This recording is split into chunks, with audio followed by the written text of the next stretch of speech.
যোৰহাট পালেহি হিয়াৰ আমঠুৰ চিতাভস্ম। যোৰহাটৰ কোষাগাৰ প্ৰাধিকাৰীৰ কাৰ্যালয়ত আজি নিশা ৰখা হ'ব চিতাভস্ম। জিলা আয়ুক্ত, আৰক্ষী অধীক্ষক, বিধায়ক তথা ৰাইজৰ উপস্থিতিত গ্ৰহণ কৰি কাৰ্যালয়ৰ ভিতৰলৈ লৈ যায়। চৌদিশে শোকাকুল পৰিৱেশ। প্ৰাৰ্থনা পৰিৱেশনেৰে উচুপি উঠিল আইসকল। জুবিন গাৰ্গৰ অস্থি আহি পাইছেহি। আমি সযতনে আনি আমাৰ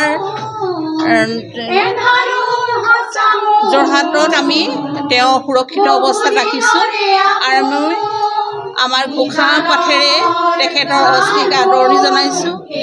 আমি যোৰহাটবাসী মৰ্মাহত হৈছোঁ। তেখেতক আমি কিহেৰে পুজিম, কিহেৰে কৰিম, কাইলৈ শ্ৰদ্ধাঞ্জলি অনুষ্ঠান পাতিছোঁ আমাৰ খেলপথাৰত।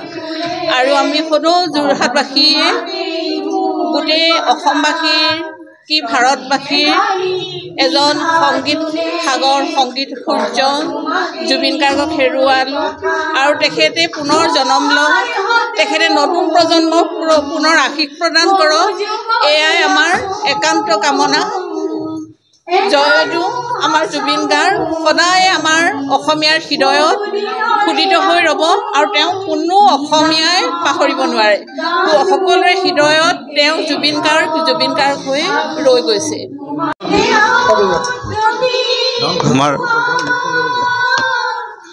আমাৰ প্ৰাণৰ শিল্পীগৰাকী চিতাভস্ম ইতিমধ্যে আমি গ্ৰহণ কৰিলোঁ যোৰহাটৰ ৰাইজে, আৰু আমাৰ ট্ৰেজাৰীত ৰখা হৈছে, সংৰক্ষণ কৰি ৰখা হ'ব। অহাকালি 1 তাৰিখ পুৱা 7 বজাত ইয়াৰ পৰা আকৌ পুনৰ যোৰহাট ষ্টেডিয়ামত আদ্যশ্ৰাদ্ধ অনুষ্ঠান য'ত আয়োজন কৰা হৈছে তাত আমি লৈ যাম ৰাইজৰ বাবে, আৰু ৰাইজে তাত শ্ৰদ্ধাঞ্জলি অনুষ্ঠানত অংশগ্ৰহণ কৰিব পাৰিব। আৰু বিশেষ ক'ব মন নাই। ফৰিদ আলীৰ ৰিপৰ্ট, সুহানা লাইভ।